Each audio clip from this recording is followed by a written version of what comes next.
Now let us begin our class on the Surangama Sutra.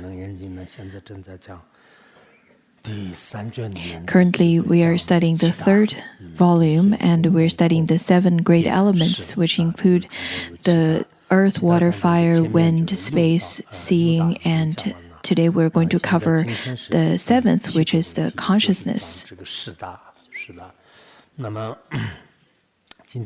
In the sutra, over here, the Buddha said that Ananda, the nature of consciousness, has no source, but it is a false manifestation based on the 6 organs and objects. Over here, this consciousness refers to the consciousness that discerns. In fact, the Buddha points out that the consciousness does not have any root, it does not have any causes or conditions. Why would you say that? It is because it relies on the 6 roots and 6 objects. By having the 12 causes and conditions, and after they are matured, then there's the false manifestation of the consciousness. False manifestation, it is to say that there is no actual entity of consciousness. It is simply false manifestation. So, the philosophy, the different types of thinkings, the dualistic thoughts, all of those kinds of mental consciousness are very much based on the 6 roots and the 6 objects. But after making observation, you would be able to see that there is no solid existence of them.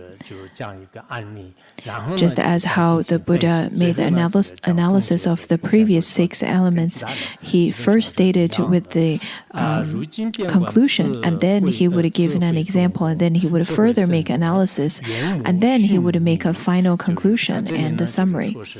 Also, on top of that, he would give a piece of instruction to give a pointing out. So, over here, the Buddha continued to give an example by saying that now take a look at the entire holy assembly gathered here.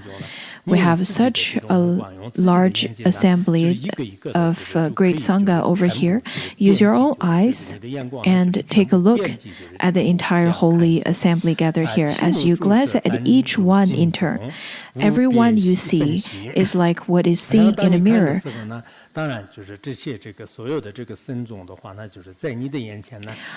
When you look at all the Sangha, you should be able to see all of them clearly. Without any obscuration, you can see all of them. But at the time of seeing all of them, you should understand that this perceiving, this seeing is the seeing without discernment. It is direct perception. It is without any dualistic thoughts. It is just like seeing in a mirror. You do not have any discrimination by saying that who is taller, who is shorter, who looks beautiful, and who doesn't. Everything simply reflects just like the reflections in a mirror. There is no dualistic thoughts. Over here it talks about how Ananda mainly observed from his eye consciousness before the mixing of the dualistic thoughts. Though he could see everybody in this large Sangha of the whole assembly, however, there is no dualistic thoughts attached to his eye consciousness. This is similar to the Buddhist logic that we study. And then, one by one, Ananda shall identify them. So the Buddha said, however, your consciousness will identify them one by one. For example, Manjushri, Purna, Madhgalayana, Shubhri, and Shariputra. In this part, it's the description of how the dualistic thoughts started to be added in. In the direct perception chapter of the Buddhist logic, we studied how at the beginning we have the direct perception, and then there's the dualistic thoughts that started to add it in to that perception. So step by step, at first he sees this whole assembly, and then he started making discernment, saying that, oh, this is Manjushri, that is Purna, that is Madhgalayana, and this one here is Shubhati, that one is Shariputra. He, one by one, he started to making recognition of each of them. So this is the consciousness. It is no longer, at that stage, it is no longer the seeing without discernment anymore. Does this discerning faculty of the conscious mind come from seeing, from forms, or from emptiness, or does it arise suddenly without a cause? The Buddha asked, well, at that time, since you already made the discernment saying that this is Madhgalayana, that is Shariputra, then this kind of consciousness that makes the discernment, does it come from your seeing? Does it come from the form or the object? Does it come from space? Or does it arise suddenly without a cause? This is the observation and analysis from the four aspects. So today, it should be rather easy to understand. Sometimes I feel that the Surangama Sutra is quite difficult to explain, and sometimes I feel that many of you, during your after-class presentations, you did quite a good job, and sometimes I would second-guess myself whether I made a mistake or not, but I don't think so. Anyhow, today the content is rather easy to understand.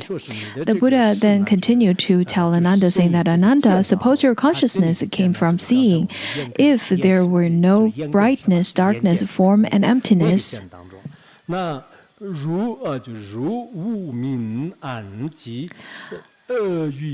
this consciousness, since we talked about the four different types of choices, the seeing space, seeing object space, and no cause, and then over here, the Buddha continued to say that if there were no brightness, darkness, form, and emptiness, if these four did not exist, you could not see. When we talk about the seeing, if we were to say that such kind of consciousness comes from the eye consciousness, then it has nothing to do with the object anymore. In this way, this seeing, this consciousness becomes the light and dark and form and the emptiness without object. Then it is to say that you don't have any seeing anymore.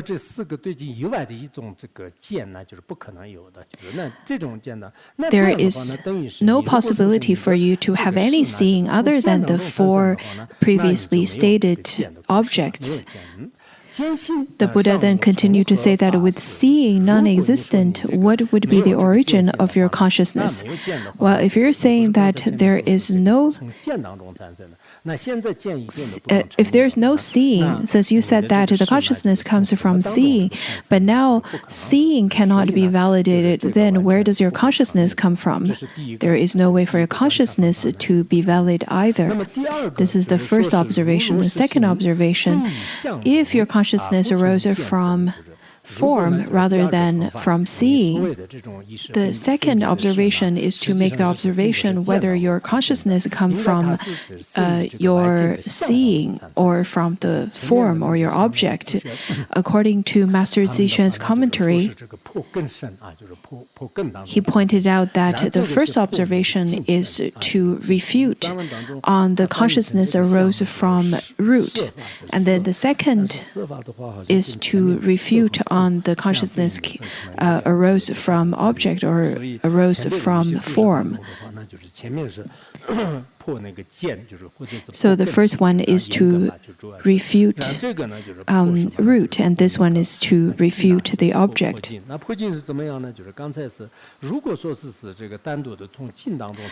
If you were to say that the consciousness were to arise from object, but not from seeing, then it would not see either in brightness or in darkness. In the absence of brightness and darkness, it would not see form or emptiness either.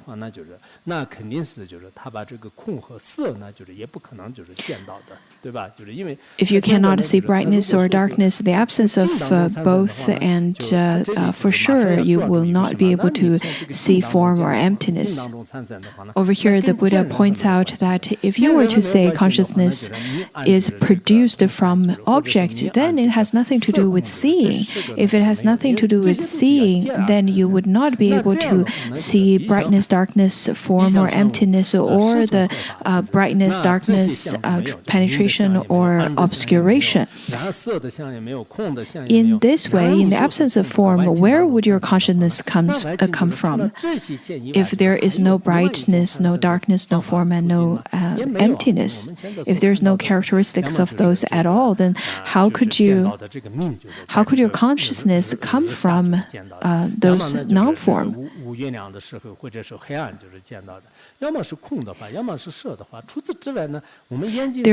There are only two possibilities. Either it is empty or it is with form.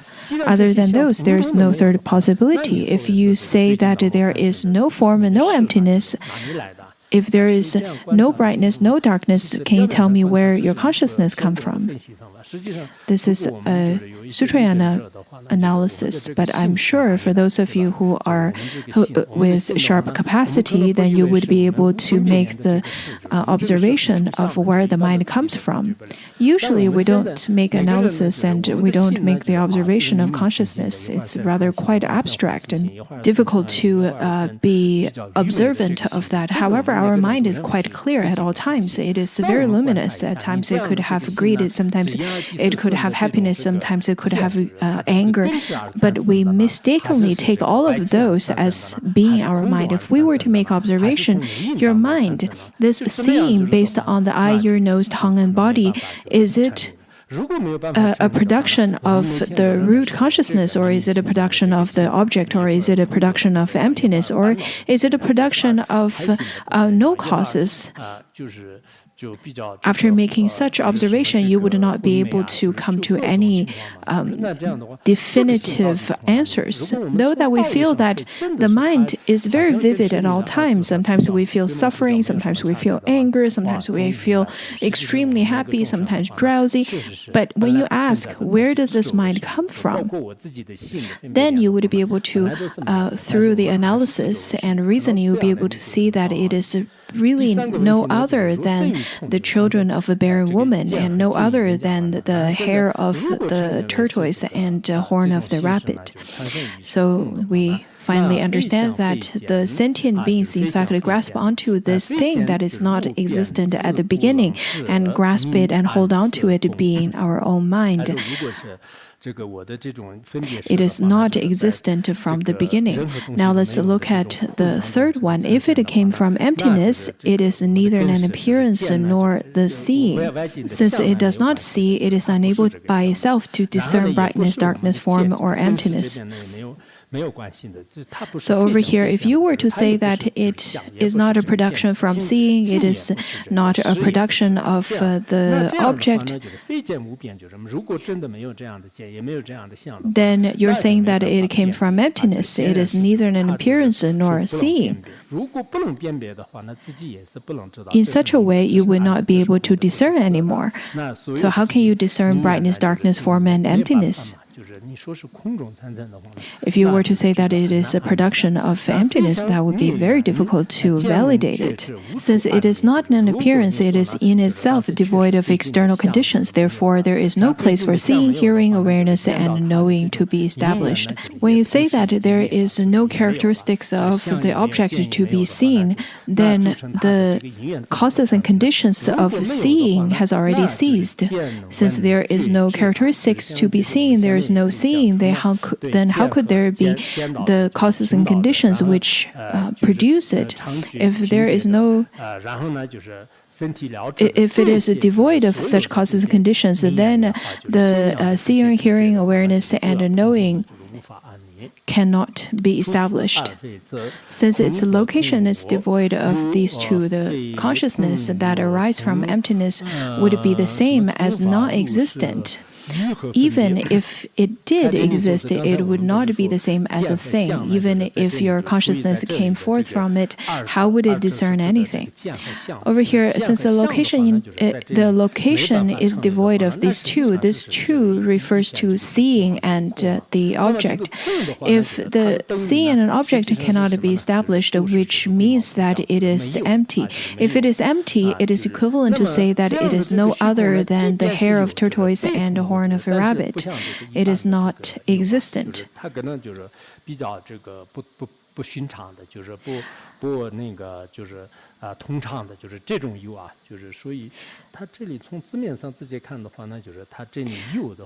Emptiness would be the same as non-existent. This over here points to the kind of existence that is rather very different than all the other materialistic existence. So over here it says that would be the same as non-existent, even if it did exist. Even if you were to say that this kind of space and emptiness is existent and produced consciousness. Now the Buddha asked you, how could you discern?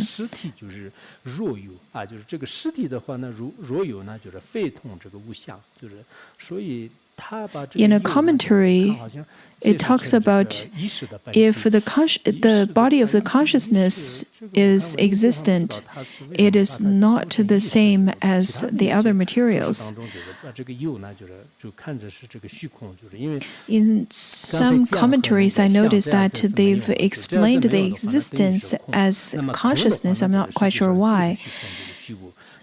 Over here, it says that since the seeing and the characteristics of the object do not exist, they're not existent, which is equivalent to emptiness. Emptiness is,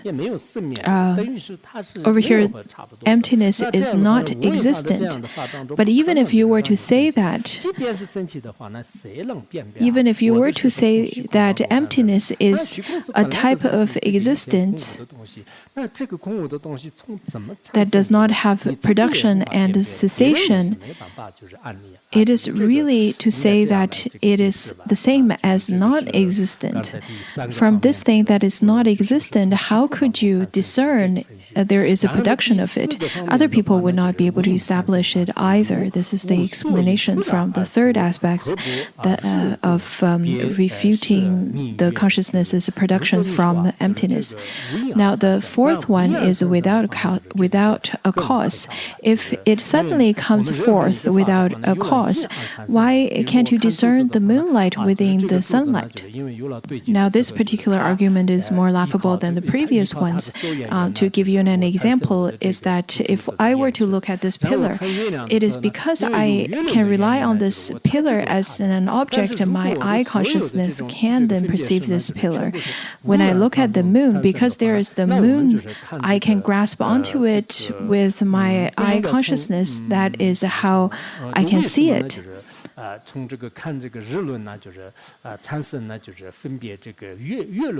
But there is no way for me to look at the sun and have the discernment that this is the moon or vice versa, because we have a certain grasping to the moon and the sun. They are completely different. If you were to say that there is no cause, then I could say white is black and black is white, and then everything would be chaotic in this world.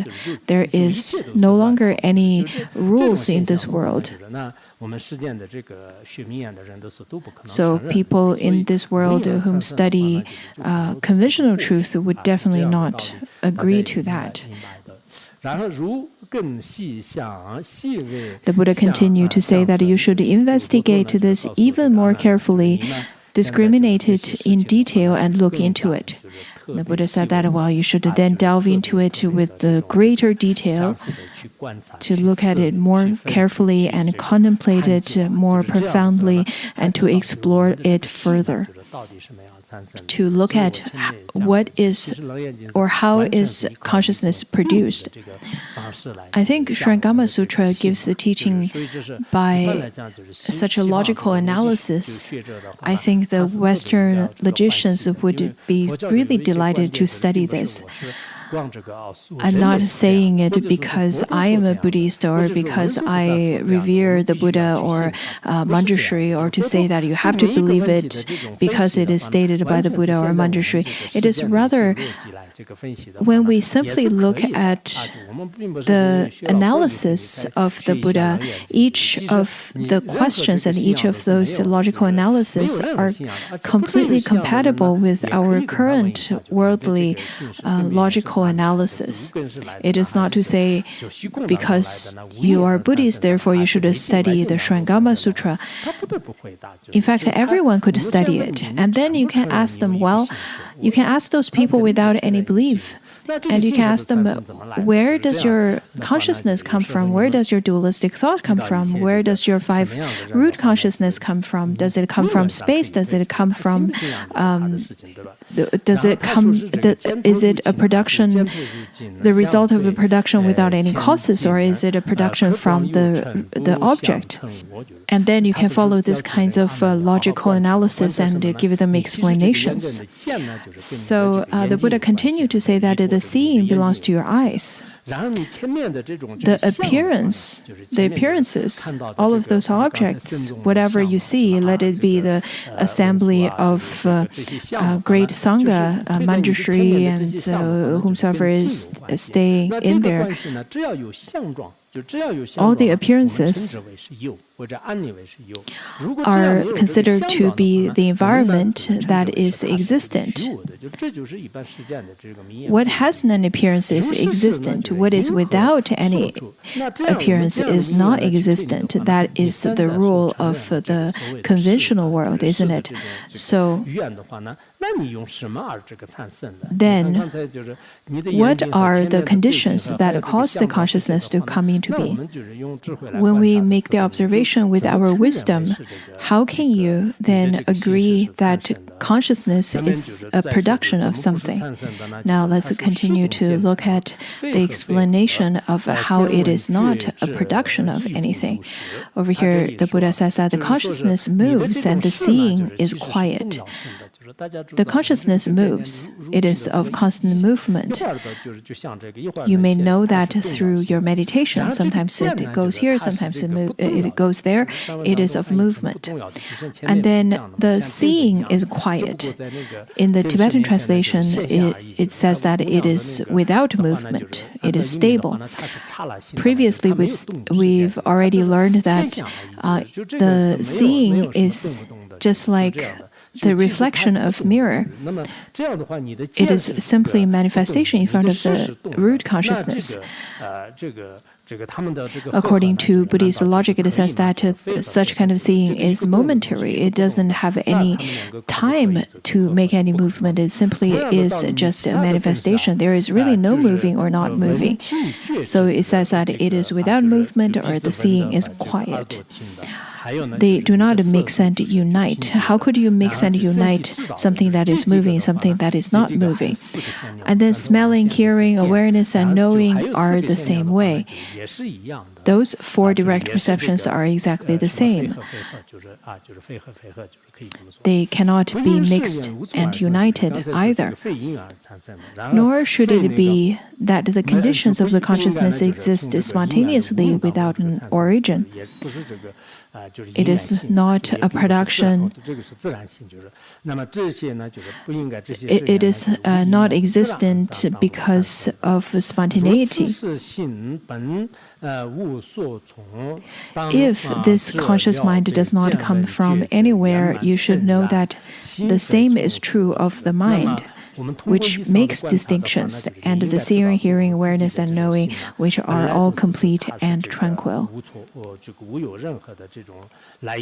After we made the previous observation, you should then know that our mind, in fact, does not have any, it is not a production of anything, it doesn't come from anything or have any place to abide. It neither comes from emptiness, neither comes from object, nor of the seeing. It doesn't have any coming or going or any place of going. Therefore, you should know that this so-called mind is simply just a consciousness that is vividly manifesting within this conventional truth. I think the seeing, hearing, awareness, and knowing is quite interesting. In the Tibetan language, it says that because we make observation through our root consciousness, let it be nose smelling fragrance or the ears hearing sound, we usually, for example, through the Bodhisattva Charyavatara in the Wisdom chapter, we would directly refute the consciousness, but we had never really refuted on seeing, hearing, and knowing.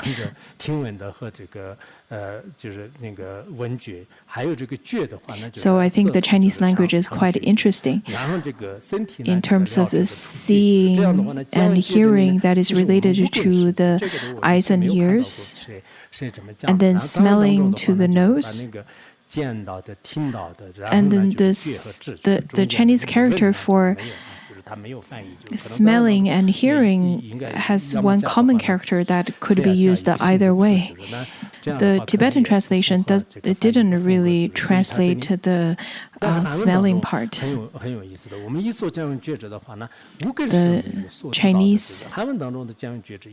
Chinese language is indeed quite interesting. Whenever we talk about the five-root consciousness, we will know that seeing, hearing, and so on. But in the Chinese language, it combines the five-root consciousness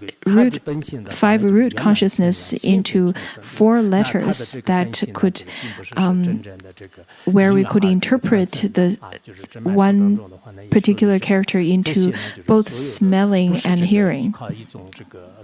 I don't think I've seen other people explain it in such a way, but that's my understanding, and I found it quite interesting. In the commentary of the right lineage, it says that out of the seven great elements, consciousness talks about the dualistic or the consciousness that discerns. So it could lead the five root consciousness. In fact, this is also not a production of spontaneity nor of causes and conditions. And then over here it says that they and emptiness, earth, water, fire, and wind are together called the seven elements. So with the seeing and consciousness, the seeing over here is the one without discernment, and then consciousness is the consciousness with discernment. So on top of these two, we add on the space, earth, water, fire, and wind. Altogether, there are the 7 great elements. Their true natures are perfectly fused, and all are the treasury of the thus come one, fundamentally devoid of production and extinction. Their nature is no other than the emptiness and luminosity of the wondrous manifestation of the Buddha nature. And these phenomena are indeed without production and without cessation. So we have studied with the Buddha and followed his analysis from the very beginning introduction and then the example, and then went through the whole analysis, and then finally we can delve into profundity of such vivid and luminous Buddha nature, the nature of Tathagata. Indeed, I believe this sutra can be very helpful to many of us.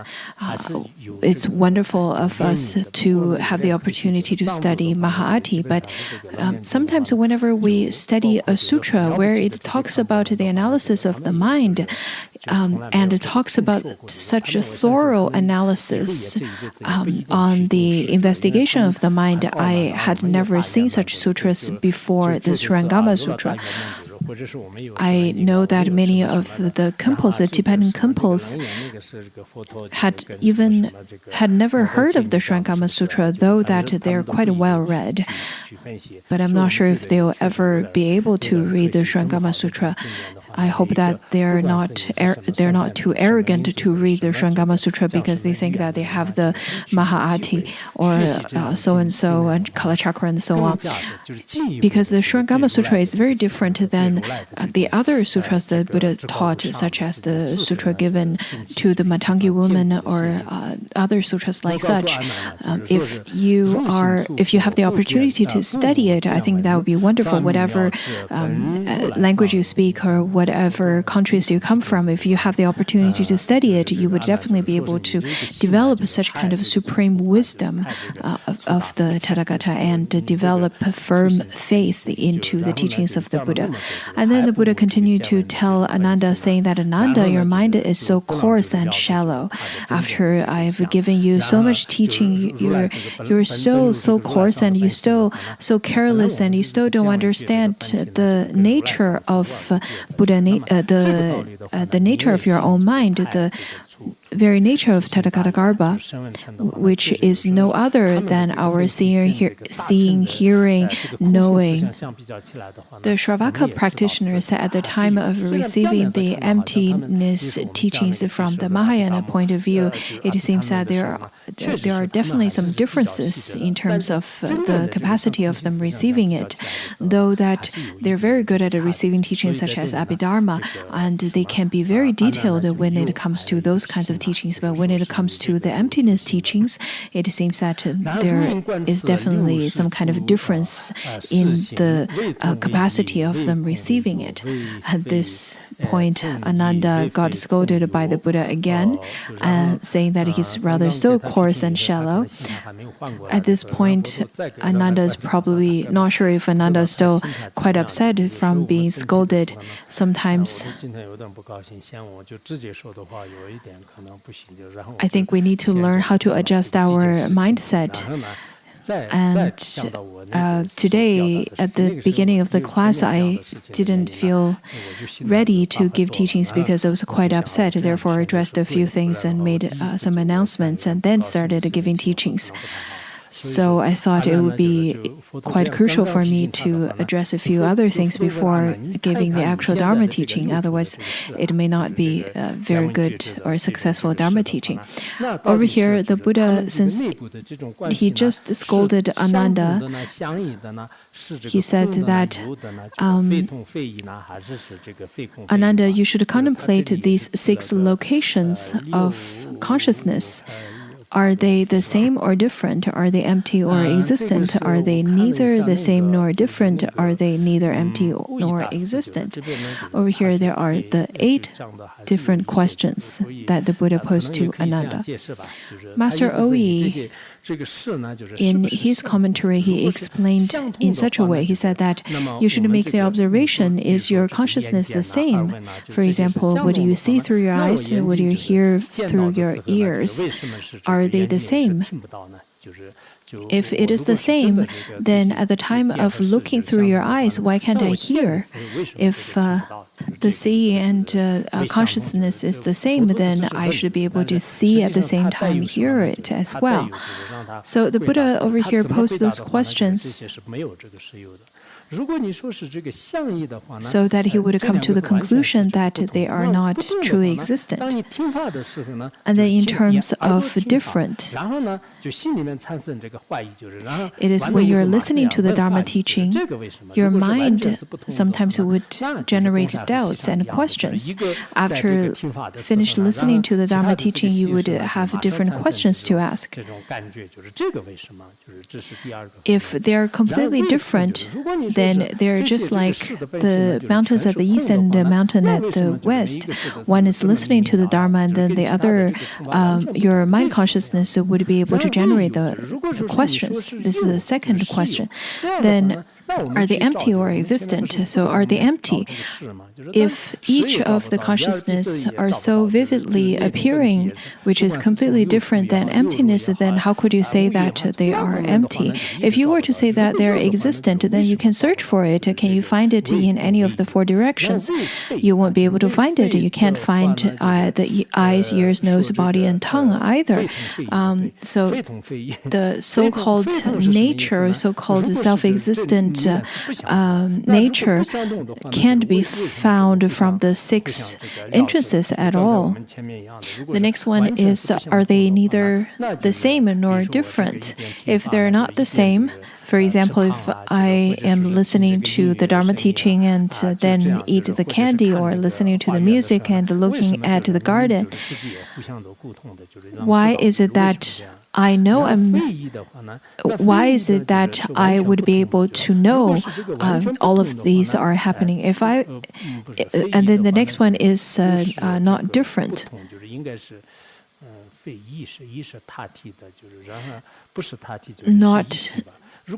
Not different in entity, which means that they are the same entity.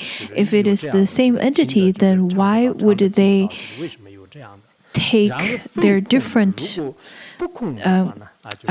functions without inclusive to each other if it is the same entity? You won't be able to taste what you hear and hear what you taste. Why won't you be able to do that? And then the next one, are they neither empty nor existent? If they're not empty, then if they're truly existent, why is it that there is nothing that to be obtained? Why can't we find a self-existent entity to the consciousness? If they are not existent, then why these consciousness are so vivid and we can still use it? Before people die, then the objects can be perceived. I can hear, I can look, I can taste, and I can feel. All of such kind of consciousness are constantly there. So before the external object ceases, such kind of consciousness will continuously to manifest. And then the Buddha continued to say that you basically do not know that in the treasury of the thus come one, the nature of consciousness is bright and knowing. Enlightened brightness is the true consciousness. The nature of such is vivid and knowing, and it's bright. It is clear. It is unceasing. This kind of nature is all pervasive throughout the Dharma Dhatu and encompasses the emptiness of the 10 directions and issues forth in it. How can it have a location? It is within the Dharma Dhatu of the 10 directions. How could there be a location that binds it? From the surface, we can say that, oh, this is my consciousness, that is your consciousness. There is a boundary. There seems to be a boundary, and it seems to be fragmented. However, this consciousness is all pervasive over the whole Dharma Dhatu, and it doesn't have any location, or it doesn't have any extremes or any of those limitations. It is simply because of our karma is different. It is experienced to whatever extent is dictated by the law of karma.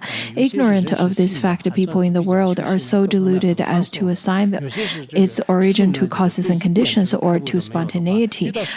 Some of you who are sitting here have made some kind of recognition of the nature of mind because of your practice, but some of you have not made such kind of have not had this kind of realization yet. Then, though two people may look very similar, but because of their karma is very different, their realization is different, therefore the recognition of the nature of mind would be different. Therefore, that could lead to the different ways of dealing with grasping and suffering and afflictions. Over here it says that these mistakes which arise from discrimination and reasoning process of the conscious mind are nothing but the play of empty words which has no real meaning. At that time, Ananda and the Great Assembly, filled with the subtle, wonderful instruction of the Buddha, the thus come one, were peaceful in body and mind, and were without obstruction. So the Great Assembly have already received such subtle, profound, and wonderful instruction of the Buddha, which is also infused with such great blessings. Now Ananda may have already come to certain kind of realization of it. In some of the commentaries, it says that at that time Ananda has already obtained a pure Dharma body, but this Dharma body is different than Dharmakaya. I think it really shows the body and mind being peaceful and without obstructions. I think our body, when we look at our body, we have obstructions, and our mind also has obstructions. But the Great Assembly at that time, after receiving such profound, subtle teachings with great blessings, everyone in the Great Assembly became aware of his and her mind pervaded the 10 directions. Before this, their recognition of the nature of their mind would be very limited. But after receiving the teaching, their understanding of their mind is that it is pervaded the 10 directions. Beholding emptiness in the 10 directions as one might look at a leaf or at an object held in one's hands. Some said that a leaf is related to the palm leaf manuscript, but it's not necessary. It's not necessarily true. And then in the sutra, it says that all the things that exist in the world were the wonderfully bright inherent mind of Bodhi. This mind of Bodhi, whenever I encounter some scientists and some professors and principals, some of them, they made some breakthrough in the recognition of how everything is a manifestation of the mind. But they kept on asking questions from the angle of the Chittamatra school, but not truly understanding how everything is no other than the nature of Tathagata. When I conversed with some famous scientists from the West and from Hong Kong, during our communication, I felt that maybe they need to read more into the Mahayana teaching because they received more teachings from the Chittamatra school, but not truly understanding that this bright inherent mind of Buddhi yet. The essence of mind was completely pervading and contained the 10 directions. Over here, the essence of mind refers to the true seeing the nature of mind. And then in the sutra, they continue to say that this is now the example of example of their realization at that time. Then they looked back up on their bodies born of their parents as a fine mote of dust blown about in the emptiness of the 10 directions.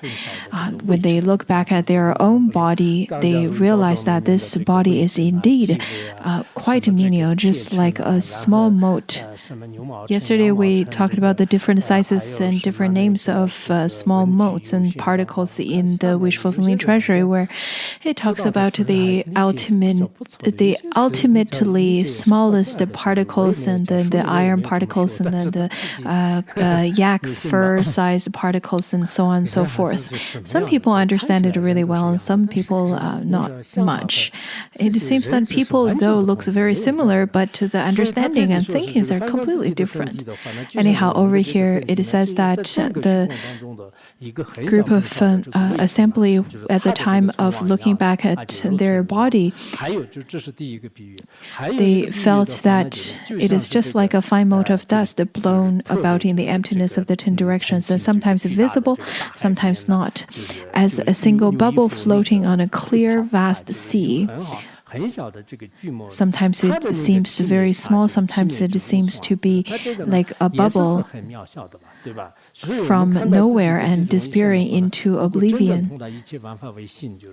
When you understand that how everything is just the mind, or understand that the consciousness or the mind is just the nature of the luminous Garbha, then at that time you would be able to understand that this body of ours would feel quite menial. It would be extremely small.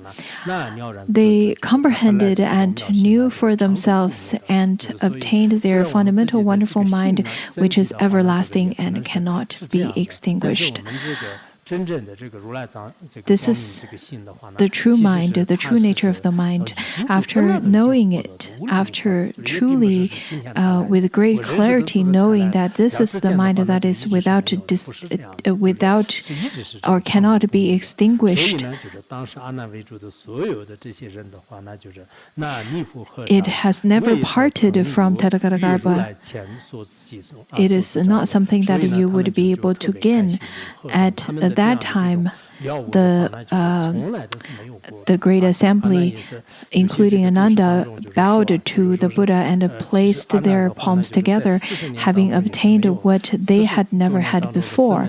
In some commentaries, it says that Ananda, in the past of his over 40 years of life, had never received the teachings like such. After listening to the Buddha's teaching, he had then truly generated some insights. When we look at all of us sitting here, I think in our audience, you may have already received some Dharma teaching that transformed your mind a lot, that give rise to lots of personal experience and insights, and which led to a great change. After Ananda received this profound teaching, he bowed and then folded his hands together and spoke verses in praise of the Buddha. I remembered some monks in the Chinese mainland temple sometimes would chant it at the beginning of the day during the first sessions. And let's look at this verse. Ananda, indeed, along with the great assembly, they made such wonderful aspiration. Let's look at it. Over here it says that the wonderful deep Dharani, the unmoving honored one, the foremost Surangama king. I know you can chant it, but you don't have to do that now. Is seldom found in the world. It melts away my upside-down thoughts, gathered in a million kalpas, so I needn't endure asamkhya aeons to obtain the Dharma body. Over here, the first verse can be understood in the way of the Trikaya. The wonderfully deep is the Dharmakaya, and Dharani is the Sambhogakaya, and the unmoving is the Nirmanakaya. In fact, at the time of manifesting the Nirmanakaya, it is still unmoving. The Buddha speaks of the most profound teaching, that is the Surangama king. It is the most profound, it is the most rare, and it is seldomly found in this world. The essence of the Buddha's teaching is to break our false mind, and this is the only piece instruction that's stated over here. So that teaching is taught in the Surangama Sutra very clearly, therefore it is the most rare. The merit of it can pacify and could purify the upside-down dreams and thoughts and all kinds of graspings in a million of kalpas. According to the Mind Mirror, which talks about lots of the teachings of how to attain Buddhahood in one lifetime, talks about how if you can be in sync with the most profound Dharma, you would be able to attain Buddhahood in that one thought. If you can be in sync with that most profound Dharma in one day, then you can attain Buddhahood in one day. So this is the first verse. And then the second verse over here says that I wish now to achieve the result and become an honored king. This is the Buddha king. So after making this aspiration, may I attain the Buddhahood, who then returns to save as many beings as there are sand grains in the Ganges. This is the kind of aspiration we usually would make. I offer this deep thought to those who are as countless as the motes of dust of the Buddha lands to repay the kindness shown me by the Buddha. So this kind of mind, this kind of profound mind to liberate sentient beings, to return to save as many beings as there are sand grains in the Ganges is called the bodhicitta. Whenever we make offering to the Buddha, let it be flowers or incense or even money, the Buddha may not be the most delighted in those because the Buddha doesn't need money. But if you can make such kind of aspiration to repay the kindness of the Buddha, he would be delighted. Now, can we ask the chant leader to chant this with his tune? Do you know how to chant this? Okay, let me have a test listen. 妙赞种子波动中，受人眼望是稀有，向我一见。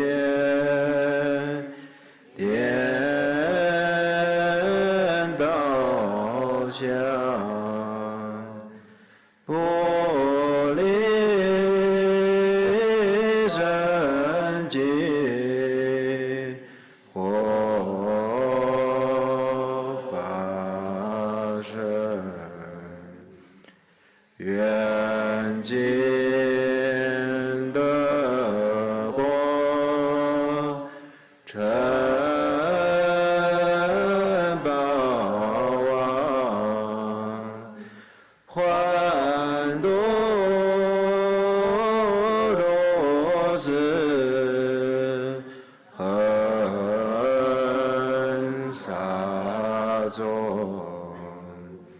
将至圣心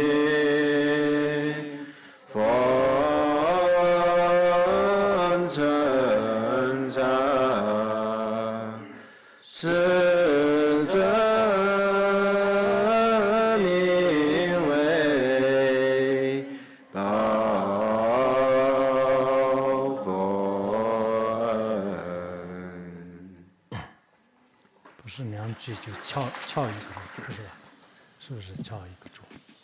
Are you supposed to strike the bell?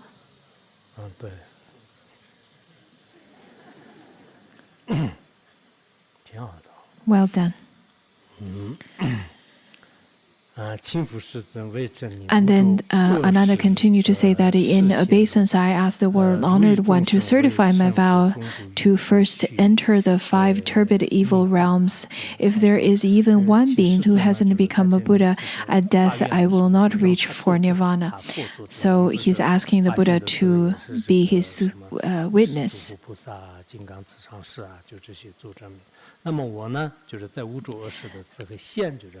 As whenever we make vows, we would request the Buddha's bodhisattvas or the Guru to be the witness to our vow. He's saying that I vow to first enter the 5 turbid evil realms. Even if there is one being who hasn't become a Buddha, at the time of death, I will not reach for nirvana. May the exalted hero's awesome strength, his kindness and compassion search out and dispel even the most subtle of my doubts. So the Buddha, who is the exalted hero, and he has great strength and he has great kindness and compassion.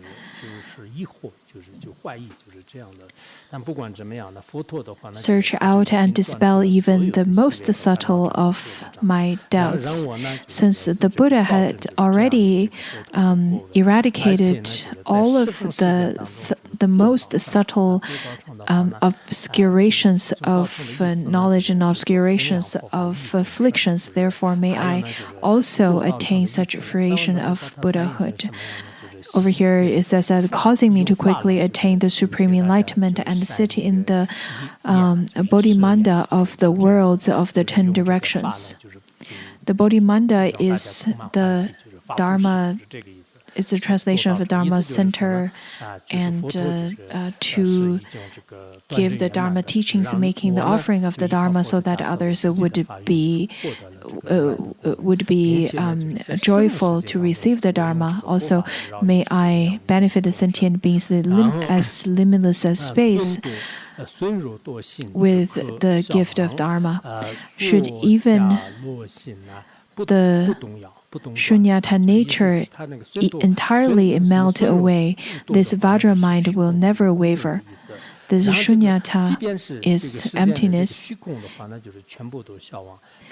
Even if the space, the empty nature entirely melts away, this Vajra mind, this diamond-like mind will never waver. Today, this is definitely a very good opportunity for us to also make this aspiration.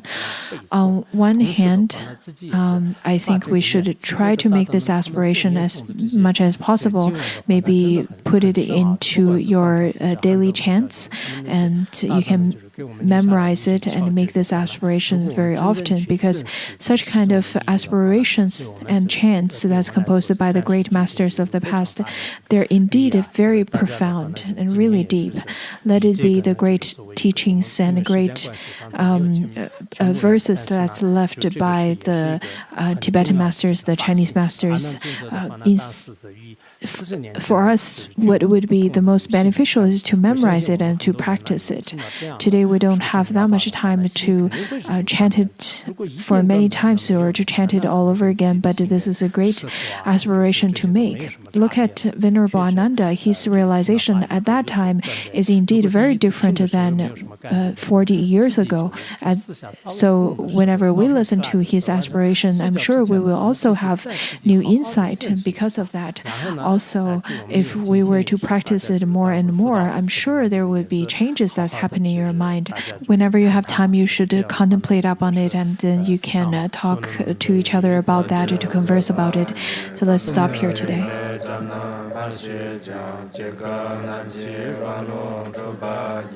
Chubin Chulin Chua